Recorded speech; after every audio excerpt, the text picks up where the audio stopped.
Hi, this is State Representative Strom Peterson from the 21st District. And today we're going to talk about how we can help our most vulnerable families. We know that families are struggling all over the state, but some of the really bigger impacts are the high cost of rent and the high cost of housing, of course long commutes if you live a long way from your job, and general issues around inflation and rising food prices. I've got a couple of bills that really get to the heart of helping really our most vulnerable families. So we have House Bill 2007, which expands the TANF cliff, as they say. So what happens with the temporary assistance for needy families, that's a lot of words, but that really helps families struggling, especially those families with small kids. Unfortunately, the way the rules were written, that families would often face kind of an arbitrary time limit as to how long they could have those benefits. This bill will help DSHS, the Department of Social Health Services, will give them some more flexibility so families don't face that kind of financial cliff. So if something happens, if there's an accident or if somebody's sick, they can expand those benefits for another month or for another few months to make sure those families can get back on their feet.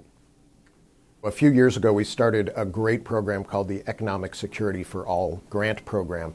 So House Bill 2230 is kind of codifying the work that we've been doing for the past few years. And this is really work that happens in the community where we get business leaders and other providers that really help people navigate the system, where they can find the help that they need, where they can find either the government supports and the private supports as well. It was great just the other day. I had a young woman in my office, moved up here from California, escaping domestic violence with her 3-year-old kid. She was able to hook up with this group, and they did everything from buy her tires for her car so she could get to work. And right now she's studying to be an interpreter, a huge need we have in our communities, and she just purchased her own home. So this is a program that really works in the community.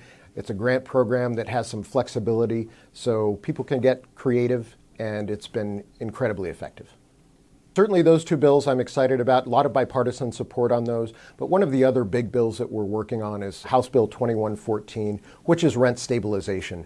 We've seen rents skyrocket around the state. We have a lot of data that shows that rents have gone up 10, 20, 30, 50%. And those are really hitting our most needy families the hardest. So this bill, House Bill 2114, puts a rent cap at 5%. Landlords can raise the rent every year 5%. There's some other provisions in there, but this gives our families some predictability so they can really manage their money, they know what's coming, and they can plan around that. I think it's a fair piece of legislation. It's somewhat controversial, it's going to be tough, but I think it's one of the most important things that we can do this legislative session.